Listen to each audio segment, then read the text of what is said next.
Hi everyone! Really quickly before we start, today's episode has some brief description of violence and fighting, so if you're listening with small children, you might want to listen first before you listen with them to make sure it's okay.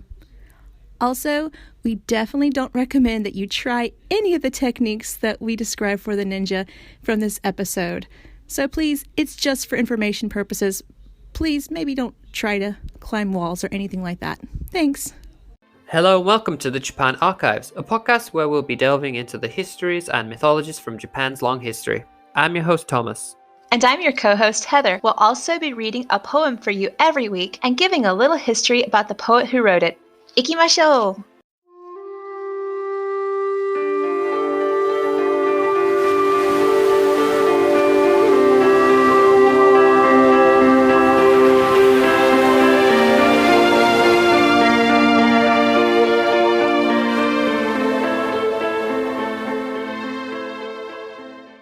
So, hi guys, welcome back to the Japan Archives, episode 32. Now, if you remember what we told you last week, we were going to get into a bit of the ninja arsenal, so talk about a bit about their weapons, some of their techniques, their clothing, things like that. I read quite a bit during the week, and honestly, there is a mountain of things, like mountain of weapons, mountain of just recipes for grenades and bombs and torches and the different types of clothing they can wear. So this is going to be a very selection of everything, I think. And so no doubt we'll come back to it another day and we can talk about stuff that we haven't covered.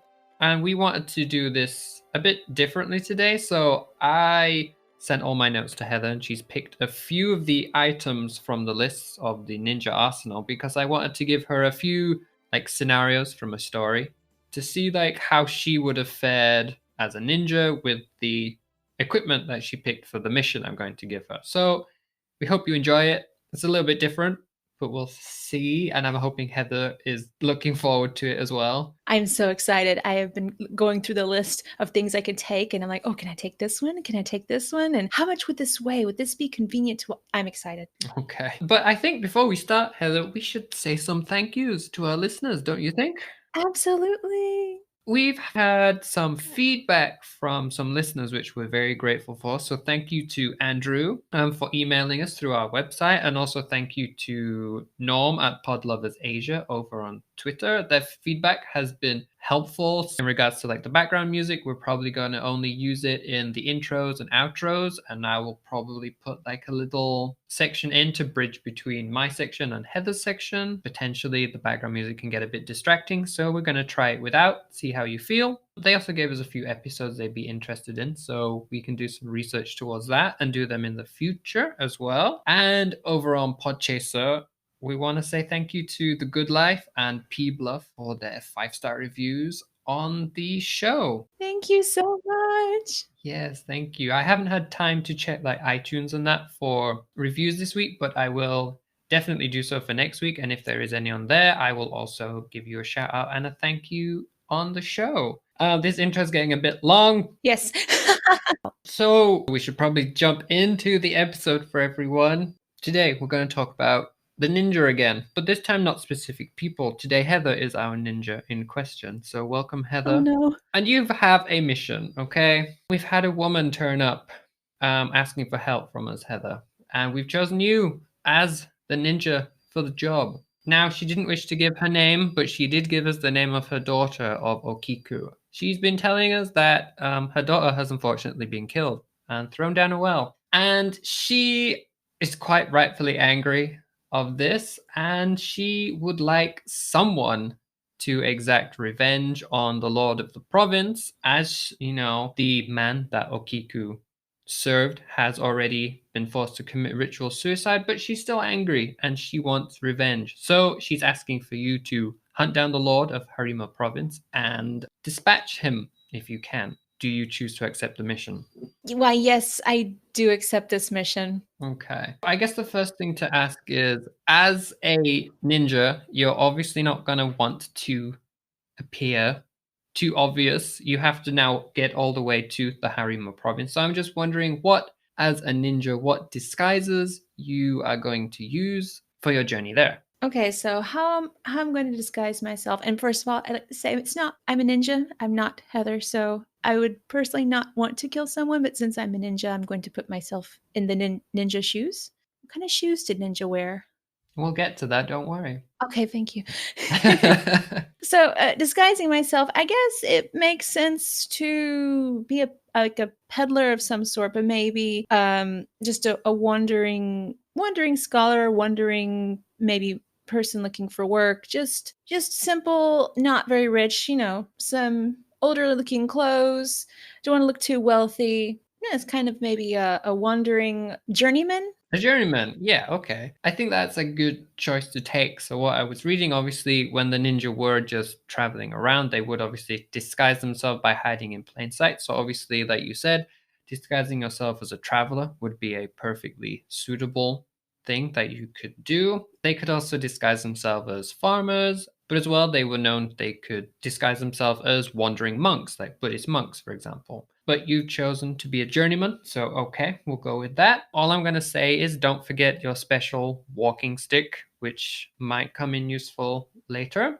So, Heather, obviously, I don't want to steal your thunder, but there is actually a poem that I wish to tell you before you set out. It comes from one of ninja manuals, so it is a ninja poem. This comes from a book known as the Bansen Shukai, which means all rivers merge into the sea. The book contains a collection of all the knowledge from the Iga and Koga clans, which were the two big ninja clans, and it was compiled in 1676 by a man named Fujibashi Yasutake. Now, unfortunately, I can't read it for you in Japanese. The book does have the Japanese, but it doesn't have the Romanji. And Google Sensei unfortunately failed me. There are some kanji in there it did not like or understand. Some old kanji, I guess. It was very strange. These poems have kanji and katakana, not hiragana. So, as well, some of the katakana symbols obviously aren't used these days either. So, it was a very confused. So, anyway, here is your poem to set you out on your journey. For a shinobi, so for a ninja, it is desirable not to have any anxiety or hesitation. Doubts beforehand come from your own cowardice. Oh, I like this. Oh, you can steal my thunder anytime because I love this. You're welcome. This could apply to so many things in life, not just ninja, but for a ninja, I imagine this is phenomenal. Okay. Wow. Let me put my doubts behind me. I'm ready to go without doubts. You set off and you're on your way. So, first of all, it gets to midday and you're a little bit peckish. So, as a ninja, what food did you pack for your journey? So I have packed umeboshi, which is really great, especially for summer here. It's if you're really thirsty and hot and you can eat the umeboshi, it helps to maybe kind of quench your thirst a little bit. It helps give you energy especially if you're hot and tired. The umeboshi gives you a little bit of lift in your spirit so that you can make it through the day, as well as the kigatsugan, which is an energy bar of sorts. Yeah, the Kikatsugan and the Umeboshi are good choices. So, like you said, Umeboshi is good for quenching thirst, and especially if you're away from fresh water or especially if you were perhaps sailing. The Kikatsugan, the energy bar. So, the recipe for this, if you want to make it at home, it consists of dried carrots, buckwheat, wheat, yam, licorice, sticky rice, and you take all of this and you'll grind it down to a powder. Now, you'll then take this powder and soak it in sake for a minimum of 3 years. And that's going to turn it into a lovely little slurry. From this slurry, you wait for the entirety of the sake to evaporate. And then you take what remains and you form it into little balls. And basically, you take these little balls of your energy bars with you and eat throughout the day. They were so high in calories that you would merely need to eat 3 during the day and you would be set. So I guess for your midday meal, Heather, you'll just be eating the one. Sounds delightful. It really, I don't think I'd want to try. I mean, no. The ingredients themselves that the ninja used for this do sound nice, but the image of it turning into a slurry is kind of off-putting, but there you go. That's my 10 pence on the matter. I don't like licorice, so that just Oh. yeah, not a big fan. In addition to the umeboshi, and the kikatsugan that you can take as sustenance. There were at least 3 other things that a ninja could have taken with them to basically eat and live off during their missions or outings or night raids, for instance. The first one is called the hoshii, which is basically a block of dried rice. So you would cook the rice, you would dry it all out, so you would have nice blocks of rice to take with you on journeys. And basically, if you then wish to cook it at a later date, all you had to merely do was soak the rice in water and then afterward cook it, and it would be again good to eat. So very simple and easy way to get some calories inside you. We have another one known as the hyorogan, which is basically a form of like ration balls. These you can make out of wheat powder, a little bit of sake, honey, sticky rice, and add some carrots in there. You need to mix it all together once you've cooked it and then mash it all together into tiny little balls. Whereas the kikatsugan, you would only need 3 of those a day to basically survive. These ones, they had a bit less of a calorie amount to them, and you'd need to eat about 30 of these a day to get as much as you needed. So quite a big difference. Obviously, if you were strapped for space in your backpack, the kikatsugan would be much more preferable to the hyorogan I feel like these probably tasted better though than the than the sake slurry food. yeah, they probably taste better. And the final one that I came across is known as the katayaki. Their nickname, which I quite like, is ninja biscuits. So they were a bit like, you can think of them as similar to like hardtack biscuits that people would have on board ship that would last indefinitely. You know, they had a good amount of calories in them, but what I read did say that these biscuits were so hard that if you didn't have a knife or a sword handy to basically bash them and break them apart, there was no chance of you eating them because they were just too hard to break apart by yourself. I wonder if they could like dip them in water to like soften them up any. Like I wonder if they did that. I mean, in theory, that would work. Just unfortunately, the book I read didn't mention anything about that. It basically just said, if you don't have a sword, you're going to be stuck.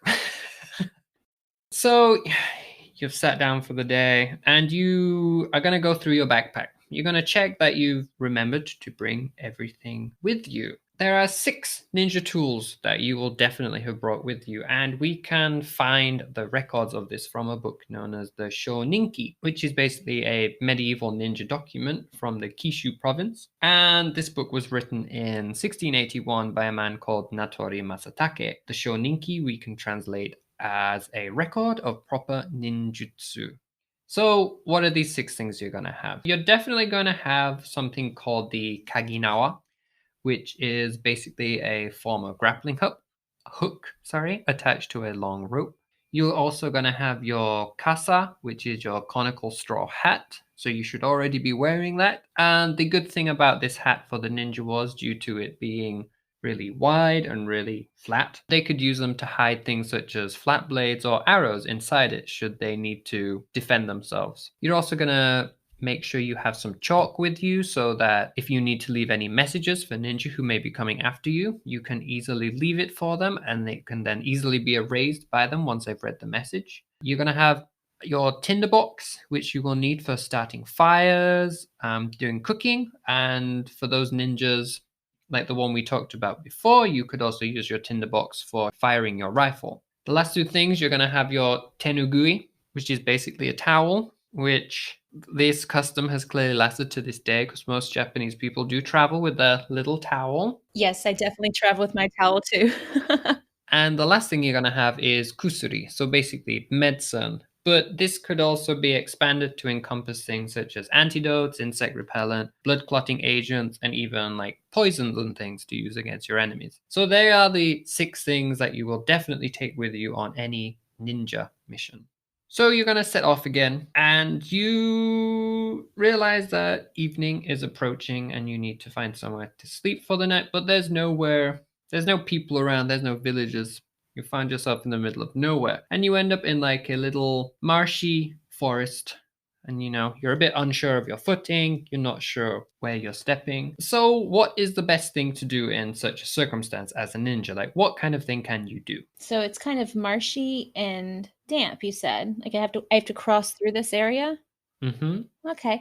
Well, I brought with me Mizugumo, so perhaps I would probably put those on to kind of cross over that watery area? Okay, so if you're going to use the Mizugumo, so the Mizugumo are what we would call as water sliders, but they also went by the name of the Ukigutsu or floating shoes. I think they are a good choice for what you might want to do potentially. Maybe not the best, if I'm honest. You could probably use these in better circumstances, but like I said, you did choose your equipment beforehand. The Mizugumo consists of different planks of wood, which you could basically walk on or latch onto. And underneath, scholars believe that they probably attached animal skins underneath, which they inflated, so that you could basically lay on them to skim across the water or hang on to the sides so that you could still cross the water, but you would be submerged potentially as well, so people wouldn't see you. So that might be a little difficult to use in a marsh, but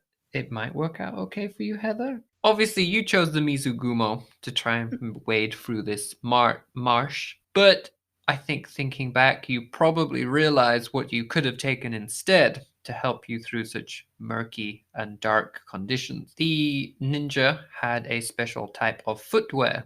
So the wooden gaiter that a lot of people still wear today in Japan, but these ones for the ninja were called the Mizugaki. So something like the water shoes. And basically so in general, wooden gaiter, they're like raised shoes on wooden stilts. Would you agree that's like a good, simple explanation for them? Yeah, I think that's pretty good. But the only difference with these ones is one of the boards that you stood on would actually be angled in such a way that it would help give you extra traction when you walk through murky areas such as marshes and uneven ground. Wait, does this because usually you get to have like the two small platforms? Does this have the one? Because I've seen there are like special I think that have like that one kind of platform, and it's kind of a little difficult to learn to walk on. But I've seen someone walk in these before. You know what, Heather? I'm not actually sure. I had a look around on the internet and couldn't really find any pictures of them. And yet the book I read also didn't give a picture. So I'm sorry that I can't answer that question.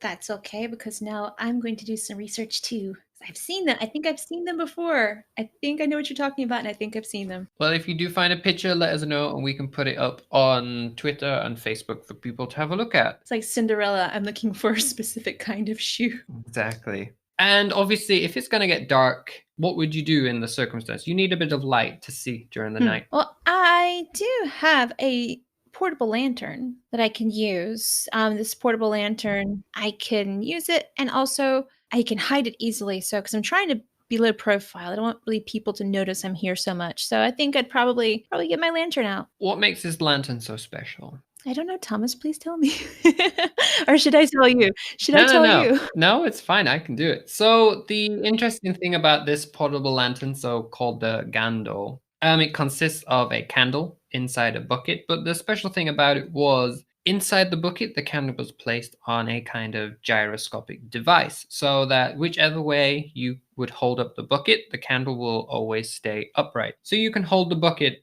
the normal way to get a bit more light, but as you're walking, if you see someone in the distance and you of course need to hide your candlelight but you don't want it to be extinguished, you can easily turn the bucket upside down and the gyroscopic device will ensure that the candle still stays upright and won't extinguish itself. So it is a very good item to have, especially during the night times. Luckily you brought your lantern. But if you don't have a lantern, there are many different recipes that the ninja were taught and learned in on how to make different kinds of lanterns. If you're going to make a torch, there's different ones you can make. So first of all, you could make yourself a rainproof torch. So if you were stuck in this forest and the marsh and it starts to rain, this would be ideal. So this is going to consist of saltpeter, sulfur, a pine tree knot, camphor wood, moxa, pine resin, and you will need a little bit of mouse droppings. Basically what you're going to do, you're going to take all of this and make it into a powder of sorts, and then you're going to place it into a bamboo cylinder. You'll scrape the exterior of the bamboo off until your sides are really, really thin, almost see-through. And then what you're going to do is you're going to take some paper and make sure it's covering the powder that you've already placed into the bamboo and lighting that with a tinder. You have an instant usable rainproof torch that you can carry with you. Now, if you are not able to make a rainproof torch, you can make something which was called the sun torch. And this was a torch that was, from what I'm reading, it's a lot brighter and hotter, so it would not be extinguished by the rain. And this you would need to find some walnut bark, some camphor wood again, some shochu spirit, which you will need to boil, Japanese nutmeg yew, pine resin, mouse droppings again. Again. But this time you're also going to need to collect some cow dung to add to it, quite a lot of whetstones for some strange reason, moxa again, and some saltpeter. And basically mixing this all together, the flames will be strong enough to not be extinguished by rain. Now, like I said, I had to be very selective about all of this. Like, just for the torch recipes alone, there was like 20, 30 in the book I was reading. But I did pick a third and final one, which might be of interest to you, because obviously you're in a wood, and quite a lot of this stuff might be accessible to you. So if you have nothing available to make the first two, but you do happen to have brought some mercury with you, I don't know if you stored some away, Heather, in your backpack, you can make something known as the Yoshitsune fire, or the long-lasting torch. Now, this was named after Minamoto no Yoshitsune, who lived from 1159 to about 1189. And he was basically a military commander for the Minamoto clan, who lived during the late Heian and early Kamakura periods. If you can't find the resources for the top two and you happen to have some mercury, all you'll need in addition to this is an ox horn. So you're going to take the ox horn, and again, like the bamboo, you're going to scrape the sides until it's really thin, almost paper thin. And then inside, you're going to need to find 5 cormorant feathers and make sure that you place the spines of these feathers at the bottom of the horn. After that, you need to make sure you place the mercury into the spines of the feathers and then cover it with a lid. And there you have your long-lasting torch. The book doesn't actually say whether you need to light this or not. I'm a bit unsure about it, so I'm not sure whether the mercury reacts with the feathers or not to make a natural light, but it would seem strange to not have to light the torch in some way. So that one is a bit of a mystery. I'd prefer not to have mercury, but of course, I'm a ninja. I would not know the negative effects of touching mercury at this time. That's very true. You've stopped for the night, and you've had your energy bars through the day, so you're probably going to eat your umeboshi for the evening. But obviously you didn't bring any water with you, and you're in a marsh, and as a ninja, even though you have your umeboshi, you do wish to have a bit of actual fresh water. So as a ninja, what can you do? So if you find yourself in this circumstance, what you need to do, if you have some paper with you, you need to dig a small hole in the marsh and make sure that you line the whole thing with paper. And basically any of the water that then filters through the paper into your hole is going to be fresh enough to drink. That's pretty impressive. Just using paper. Just using paper. I'm assuming it worked well. It was in the official ninja manuals. So that's a nifty little trick. So I guess if you ever find yourself stuck in a marsh, I hope you don't. But if you ever find yourself stuck in a marsh at some point in your life and you have some paper, at least you could potentially drink some nice clean-ish water. Yeah, I'm not sure how I feel about drinking marsh water these days anywhere. I'm not sure about that, but thank you for the trick. I will keep it in mind if I have paper. So you've managed to get some clean water, but you also, Heather, have discovered that you actually brought a bit of rice with you. Because I think you unconsciously packed it because you enjoy rice every day. I do love rice. But obviously you didn't bring a pan with you. How are you going to cook this? But don't worry, your ninja manual will provide you with the information. I was going to say, can't you wrap it in like bamboo leaves and then just steam it? Like put it like near the fire and the heat would do it? You're very close actually to the whole wrapping in bamboo, but you got at least this manual that I read says that you would need to wrap the rice in a straw bundle or a straw mat. And then you're going to need to soak it in the water. So your cleanish water that you've got from the marsh. And then you need to dig a hole and bury the rice. I see. And basically you have to burn the fire over the rice, and then the heat which will percolate down into the ground will eventually cook the rice for you, and then you can eat it. You could also put the rice in a bucket, So if you no longer want to use your special lantern and you want to take the candle out, you can use the bucket instead, place the rice inside, and all you mainly need to do is add some really hot rocks into the rice, and eventually the food will cook through. So another ninja little tip on cooking food out in the wilderness. You have made it through the night, okay? And the next day is upon you, and you've made it out of the marsh and the forest safe and sound. You've actually not managed to injure yourself in any way, which is good. If you had injured yourself, there are certain things you could grab out in the wilds, which the ninja were known to have used as different herbs and natural remedies. So the first one that you could have drawn upon was known as yomogi, so the Japanese mugwort. It could be eaten directly for medical applications, or if you were also hungry in a pinch, you could boil it or steam it or even fry it and eat it. Mugwort's really good in mochi. Mugwort mochi is really good. Oh, really? I've never I tried like it. mugwort. Actually, I had a mugwort bread a couple days ago. Oh, nice.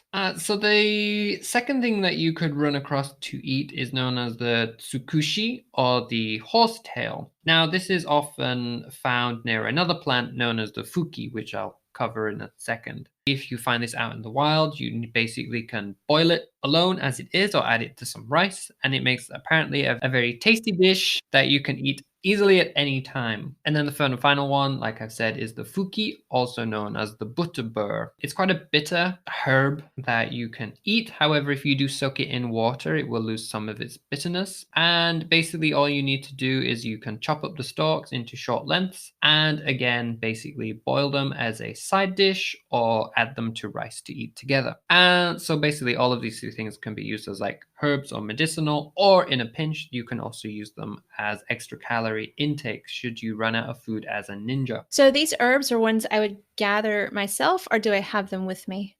From what I was reading, they talked about it in the context of finding it naturally, like while you were out and about. So like natural foraging, you wouldn't have to take it with you. You could just find them and use them if you were in a pinch. Oh, excellent. So you're out of the forest and you're walking down, you found a road and you're walking along the road.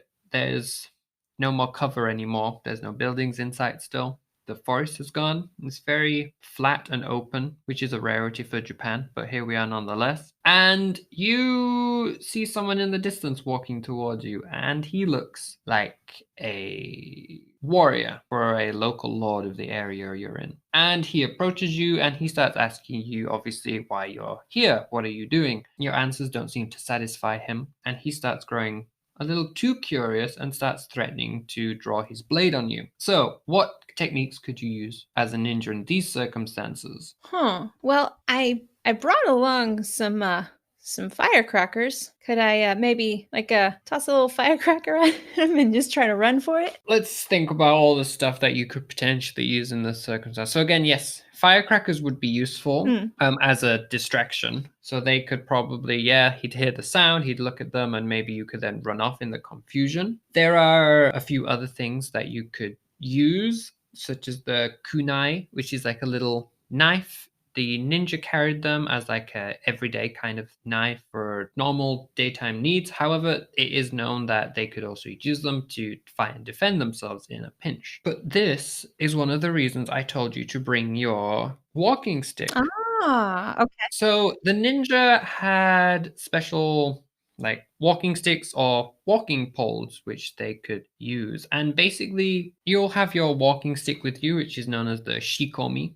And basically these would have been things such as like long bamboo poles or even short ones at times, which would be hollowed out inside. And basically you would use these as a ninja to hide your swords inside. You could also hide like chains or weighted balls or even blinding powders if you needed to use them. So you could quickly draw the sword out of the pole or take the powder out and throw it at your enemy if needs be. There was also like smaller versions which would look, they weren't walking sticks, they were more like flutes, which you could also use as a blowgun if you needed to get away from your enemy. But as well, don't forget, as a ninja, you have your kasa, your big conical hat, which you could also use to hide your blades and your arrows in. So if you came across someone on the road who started questioning you or started to attack you or grow suspicious, you had all these tools at your arsenal to use against them. Now, the last one, you could also take a smoking set with you. You could take these smoking sets with you, but basically instead of having tobacco inside, you could have things such as pepper. So you could then take the pepper and either blow it or throw it at someone to act as an irritant to their eyes. And then in their irritation and confusion, you could then also use that as your getaway. So a few little things that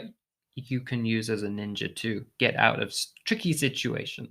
Personally, I was thinking of using a distraction because I would think as a ninja, you probably would not want to just kill someone. Like if, oh, you're in my way, unless you absolutely had to do for like self-defense. Like the more attention you draw to yourself, because you might not have been able to kill the guy. Maybe he could have escaped and he might get a good look at you and then that information might be passed around. So I would think that the more you can distract and deflect and try not to injure unless absolutely positively needed would help kind of make you a little bit less noticeable. Exactly. So you've managed to get away from this guy using your ninja techniques, and you finally, evening is drawing in. So you've arrived at the castle that the Lord lives in, and you find the giant castle walls, a bridge over to the front gate, a gate of which is heavily guarded, a moat surrounding the castle. But also on your way there, you notice that there seems to be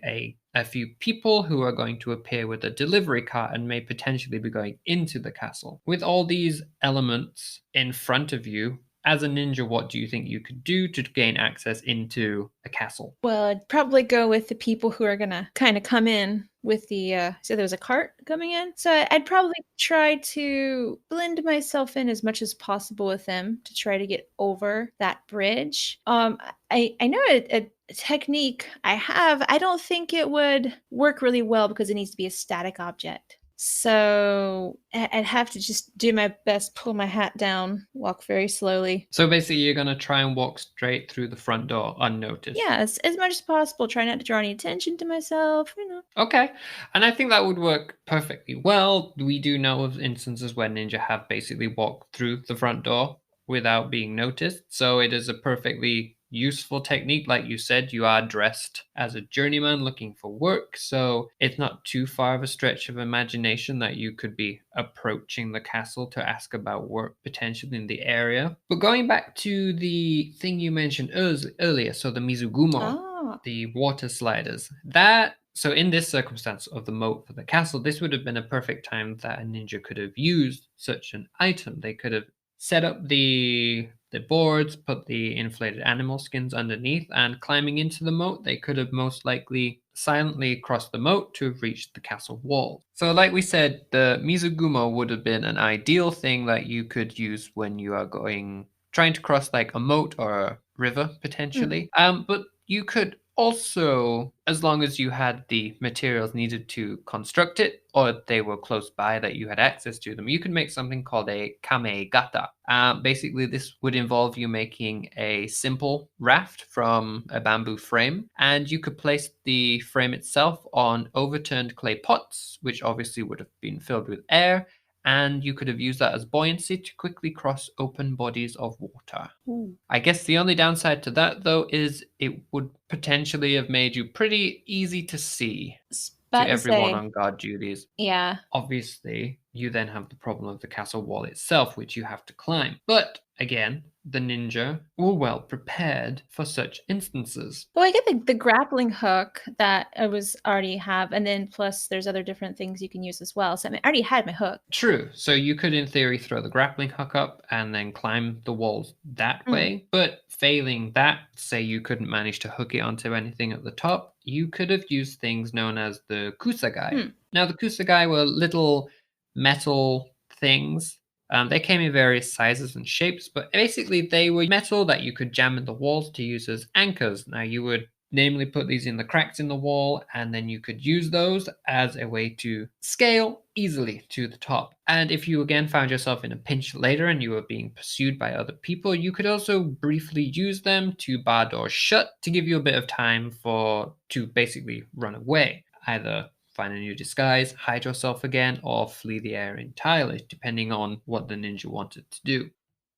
So using your little metal bars to climb castle walls will be very useful. But did you actually know that during this time period, Castle Wald actually had a nickname called the Musha Eishi, and that actually translates to warrior stoppers. But obviously this nickname didn't really hold true if the ninja could in fact climb to the top. But I thought that was a nice little bit of information I came across about the castles. Well, technically, ninja aren't so much warriors anyway. They have a different style of different style. They're not so much the fighters. They work behind the scenes, the shadows. They should have had ninja stoppers, I guess. Now, if you again didn't have those, I found like 3 different ladders that the ninja used depending on different circumstances. So again, showing the extensiveness of the equipment that they had to draw upon. So the first one you would have is known as the musubi hashi, and basically you just need to think of these as a normal lightweight ladder that we would use these days, so very similar to what we use. Or there was the tobi hashi, which you could make. So basically you would have a single pole of bamboo, and then from it you would have the steps branching out from each side. Or if you had, say, the kusagai, so you climbed the wall itself, but you needed to cross the moat and didn't have any means to do it, you could instead use a rope ladder to cross stretches of water. And we know the ninja did this, and they basically used rope ladders, which were known as the uki hashi. These rope ladders you could basically pull taut over a body of water, and then you could basically use it as a makeshift bridge. Ah, I like that. So Ninja Heather is now inside the castle. She snuck her way in, literally through the front doors. But obviously you're still dressed like a normal layman, and that might actually be a bit too obvious to be walking around the castle late at night in the areas that you shouldn't be. So my question to you is, do you think it's time to change into your ninja attire? Absolutely it is. What are we going to wear? What are we wearing? Well, I don't want to burst your bubble, but the idea of the ninja and their black clothing is actually a bit more myth than reality. You would be wearing more dark colors like grays, browns, blues, or even like a deep indigo color. They thought that was potentially the best color to have because the dye helped to repel insects as well as venomous snakes. So it was a good way of protecting yourself. And of course, it would potentially help if the inside of your clothing was also a completely different color. For instance, white. If you had to run away, if you were caught, and you could then hide yourself again, you could in theory quickly change your outfit to suddenly look like something completely different to potentially help you become incognito again. So yes, a lot of ninja clothing actually had different colors on different sides. The ninja attire itself composes of 8 different things. So the first thing you have is called the zukin, which is basically a sheet of cloth, which is about 30 centimeters wide and 2 meters long. And you would basically have this wrapped around your head to help cover your face, as well as mask your facial features and your silhouette a little bit. You would also have the uagi, which was basically a simple shirt, which was very similar to those that farmers wore at the time. The only addition was that ninjas ensured that they put extra pockets inside them so that they could carry more gear with them for their missions. You have your fundoshi, which was a type of loincloth, which you basically wrapped around your private area. And they were very similar. If you want to think of something similar to like what sumo wrestlers wear these days. They have a Fundoshi festival, I think, in a few prefectures. So that's also, if you get a chance to see that, you can find out what Fundoshi are. That would be a very interesting festival to watch. I'm going to try and put that thought out of my mind momentarily. But the interesting thing that I found about the fundoshi is that if the ninja found himself in a bit of a pickle, he could quickly and easily basically whip off his underwear and use it as a garrote. So the next thing we have is known as the hakama, and you're going to basically wear these. They're your trousers.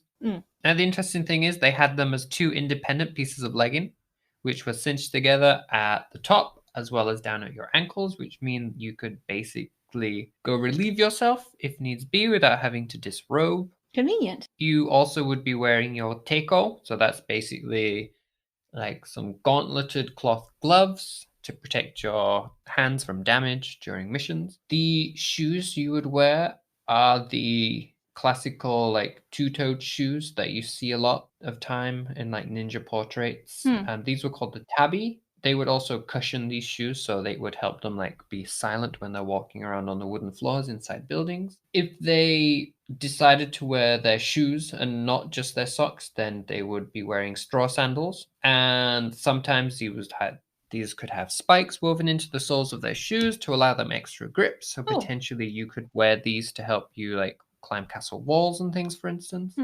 And finally, you have the seoi, which was basically a cloth backpack for them to carry a few extra items if need be. So now that you've changed into your ninja attire, I guess it's time to infiltrate the castle. It's been dark now for a few hours, and you start to wonder or worry about the time. Obviously, you don't want to still be in the castle when the sun starts to rise, when the Lord might wake up and the guards, it's easier for them to spot you as the sun rises. So, as a ninja, what technique can you draw upon to tell the time? Is there some kind of equipment that I have that I could use to tell time? Funnily enough, this one doesn't draw upon any equipment that you as a ninja would have carried with you, and also kind of relies on a very big element of chance. So if you were in a building and you needed to check the time and there was a cat handy, you could use the cat. So according to ninja law, and perhaps it still holds up today, I think it does from how it was worded in what I was reading. Basically, a cat's pupil naturally dilates to different shapes depending on the time of day. Huh.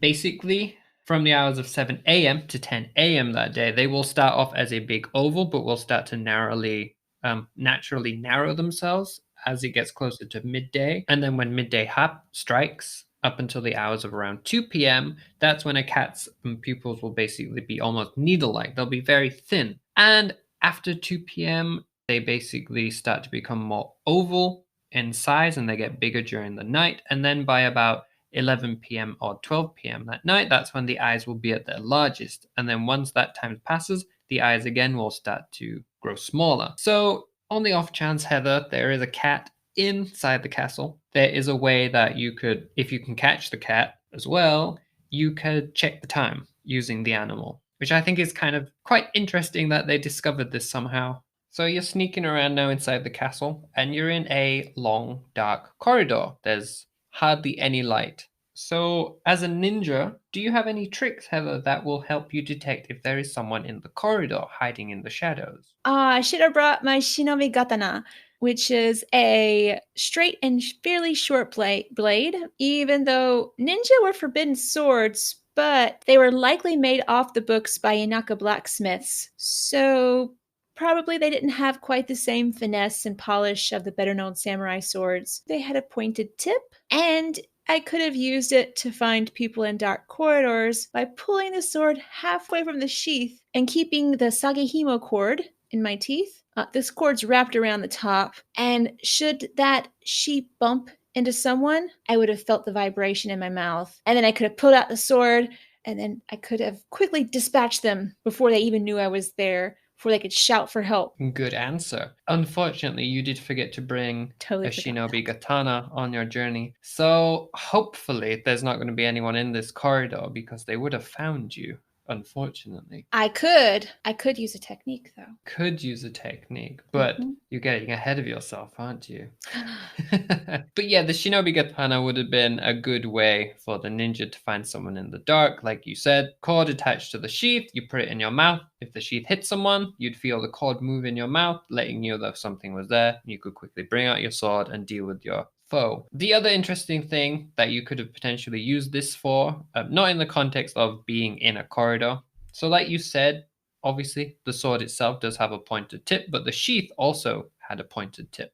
This would allow you to, basically, if there was a wall you couldn't quite climb over, you could stick the sword sheath into the ground and it would stand because of the point. You could then stand on the pommel of the sword itself and use that as a ledge to throw yourself over the wall. And because of the long cord, you could then pull the sword over the wall with you afterwards. So it was a good way of also basically somersaulting over largish walls if you couldn't climb over them yourself. Now, I do have a question about the shinobi katana, which is that is a highly debated weapon. What does that mean exactly? Does that mean that it was possibly not verified weapon, or is it a verified weapon, or is it just debated because they're not supposed to have swords? Exactly. The reason it's debated is because of the whole idea that they weren't supposed to have them, but they did have them. So where they got them exactly, they're unsure of, which is why they think probably off the book Inaka blacksmiths, because obviously samurai swords and the swords of shoguns and things came from like sword schools, basically, almost like groups of blacksmiths that were known for making swords. They had permission to make them in a way. So obviously the ninja couldn't ever have approached those people because they would have been caught, sent to jail, processed as criminals. So yes, they managed to have swords, but we don't know where from. Hence, they are highly debated. Awesome. Okay. Let's assume there was no one in the corridor because you did forget your shinobi katana. I just got really lucky that night. And you turn a corner. You're approaching the Lord's bedroom now, at least where he should be sleeping. And you turn a corner and you're now in a corridor where the moonlight is piling in. Not piling in. Streaming. Streaming in. Thank you. It's streaming in so you can see everything ahead of you, and you see there's someone in the corridor. You realize that he's about to turn, and when he turns, he's actually going to see you. Obviously, at the other end of the corridor, you're quite a distance away. So what options as a ninja do you have available to you? You obviously packed some weapons, I know that much, and obviously as a ninja, they had a few techniques that you hinted at earlier. So what do you have in your arsenal that would help deal with this foe who is about to see you? Well, definitely make sure I'm not in the moonlight, way back in the dark as far as I can. And, I think I'd have to use a technique at this point, because I'm assuming if the moonlight's kind of coming in and I can sort of disguise myself in the shadows, I would probably use my special technique, Kanan Gakure no Jutsu, which is the Kanan goddess technique. So I would basically press myself flat against the wall and cover my face and remain completely still in as much dark as I possibly could. Okay. So relatively simple and easy way to try and hide yourself from potential discovery. So yes, of course, that is one of the techniques that the ninjas could have used. Of course, there were a few others, so I can tell you about those now. So if you weren't versed in the Kanon goddess technique, you could have used the quail technique instead, which is the Uzara Gakure no Jutsu. It's obviously derived from the defensive posture that a bird can take, and this would involve you basically balling yourself up into a very, very small ball in the corner of a room, potentially, or in the corner of the corridor. You would slow your breathing, still your movement, and basically this would act to reduce your silhouette as well as like the noise that you would give out naturally. It would also enhance the effect of cover, because obviously at the time it would be quite limited.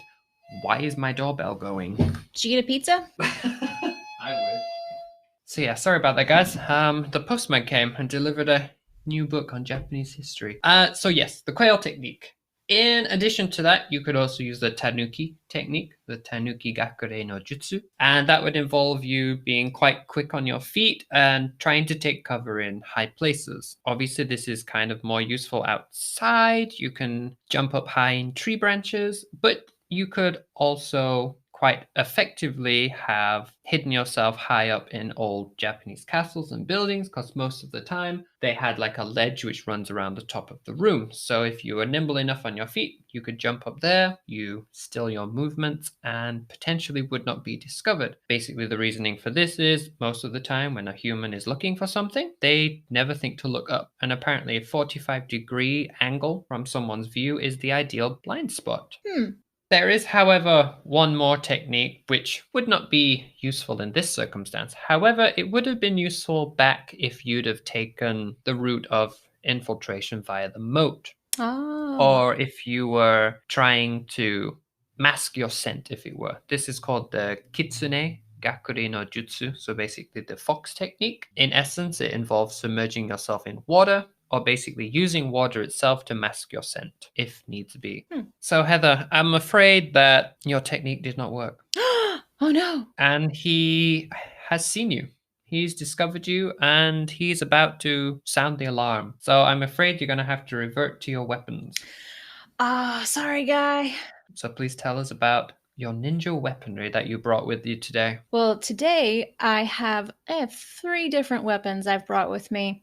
The first one is the classic shuriken, our throwing stars. There are different, so it's not just the traditional like the star we think of. There's different shapes that would affect the way they're thrown. Plus, different schools of ninja used specific shapes, so I guess their own preferred shape. So you would have different ones. It wasn't just the one style. So I've got a few different ones, probably for angles versus long distance versus high and low. So I got a few of my throwing stars. I also have Manriki Gusari, which is a length of chain. It's got weights on both ends, and I can coil it in my shirt sleeve and then throw it at an enemy and then retract and use again. So kind of a long distance weapon that you can use quickly. And I also do have, so I've got a couple of long range weapons, but I also have a small short range weapon, which was, you mentioned it a little bit ago, which is my kunai, which is that small field knife. So if I need to do close battle, I can also do that as well. So I've got my 3 weapons. I got to do something that I can do quickly. It's going to silence him before he can sound any alarm. I feel like I might have to go classic style and go shuriken. Maybe throw it at a very vulnerable area. Maybe, I feel so terrible saying this. Like maybe throw it at his eye or something, so it would immediately affect him and stun him, so that he wouldn't be able to say anything. Maybe throat too. So basically, one of the very sensitive. Did I get too violent? No, it's not too violent. I'm just wondering, if you throw it at his eye, wouldn't he scream in pain? That's a good point. Maybe throat would be good, because he couldn't make any sound. It would probably it'd be so torment. I'm so sorry. But I'm Ninja Heather, so that's probably I would probably for that area. Okay, cool. Well, not cool. Not cool. Not cool. Like, okay, thank you. So yeah, I actually think the Manriki Gusari is one of my more favorite weapons of the ninja. It seems so quite different in a way. There is another one which is quite similar, I found, called the Kusari Gama.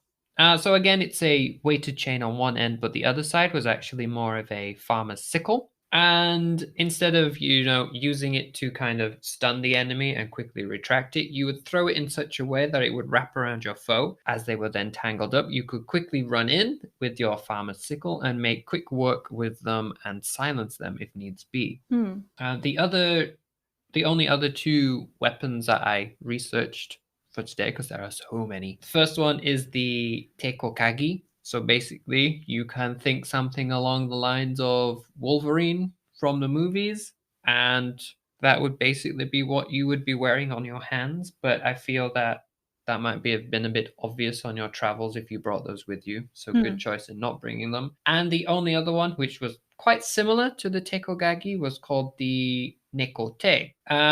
So they were a lot smaller than like the Wolverine gauntlets, and basically were like small little claws that you would attach merely to the ends of your fingers, so you could run in and more claw at your enemies up close and personal. So again, quite a violent weapon, but one that allows you to get in quick and close to your enemy and silence them if needs be. Here comes now the final part of the story. You've basically managed to be undetected. You've made good time by checking your cat clock, and you've reached the bedroom of the Lord of Harima Province. And you sneak into his room, close the door silently behind you, and there is one last potential problem that you have to deal with, and that is snoring. Now, you need to decide whether the man laying down in his futon in front of you is actually asleep or not. Ah. Do you remember your training, Heather, or do I need to remind you? I think this is a good point to remind me. So your ninja training will teach you that if someone is actually asleep and they're a snorer when they are sleeping, that they will actually do it in more of a stable rhythm, basically. But again, you can then narrow this down a bit more. So, like, for instance, the Lord of Harima Province, he probably isn't living a life of pain or emotional stress. his snoring will be quieter or more stable. For instance, if you were going after a laborer, so someone who is always busy and always like talking more in their daily life, their snoring is bound to be louder and more erratic at times, as opposed to more rhythmical. If you unfortunately had a contract to go end the life of someone who was quite ill, their snoring would actually be of a duller sound than the other two kinds of people. However, if you go after someone and they are feigning sleep, you will notice invariably that the pitch of their snoring does vary quite wildly. And other clues, if they are actually pretending to be asleep, is that if they are swallowing, sighing, or skipping breaths, then they are most likely also pretending to be asleep. So before you can proceed with your assassination, you need to double check whether he is feigning sleep or if he's actually sleeping. It sounds like back when we were kids and your parents came in, like you were like maybe reading under the covers and your parents came in so you'd pretend to be asleep. I used to do that a lot, and I do wonder now after reading this whether it was believable or not. Oh no, they totally They totally knew. I think the last thing to say though about snoring, as ever, we always seem to link back to like Biwa? this time not Lake Biwa, I promise you and I promise everyone listening. But there is actually a doodle that we have which shows basically the intensity of an average snore. And the person who wrote this, for some reason, was actually our good friend Basho. Ah. So if you ever wish to learn how to analyze the intensity of a snore, turn to Basho, ignore his poems for once, and look at his research into snoring, and you can find the answer. Now I have to find a haiku about snoring. He must have written one. He probably did. And basically, there you have it, Heather. You have made your way safely to the room of the Lord of Harima, and now it is up to you to deal with him however you wish with your 3 different weapons. So I'm sure the listeners are probably wanting to know how you're going to finish this tale. Well, if I've ascertained that he is definitely asleep, short range is probably going to be the best. I'd probably have to use my kunai? Is that right word? So I would probably use. Is there any like before I dispatch him off to fulfill my assignment? Are there any specific preferred techniques to dispatch someone to the next world?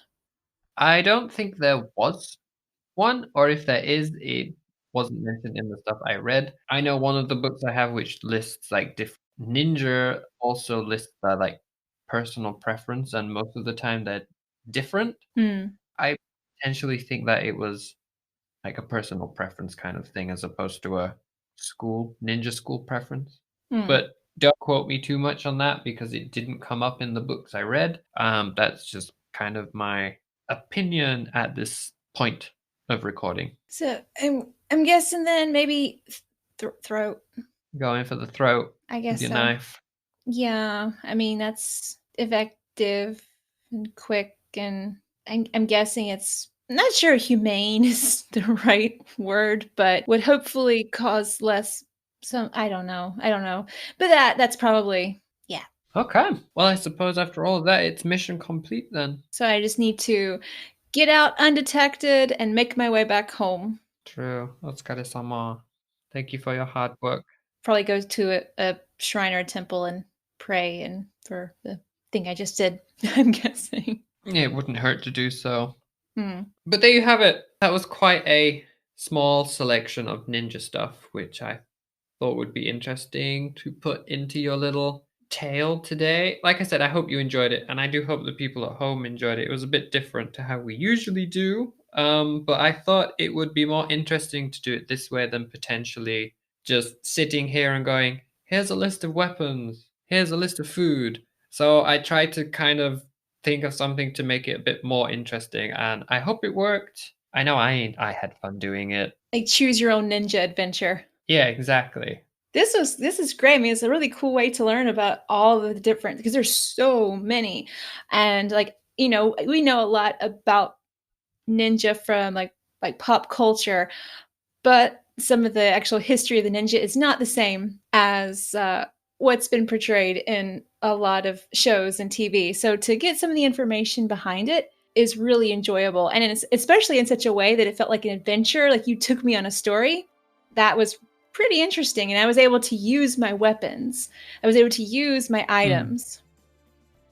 Well, Thomas, thank you so much. This has been so much fun. I've really enjoyed to choose my own ninja adventure and to learn about everything along the way. Thank you. Let's do this again sometime. So today's special episode went a little bit longer than we intended. So we're going to skip the poetry for this week, and we're going to come back next week with a cherry blossom song.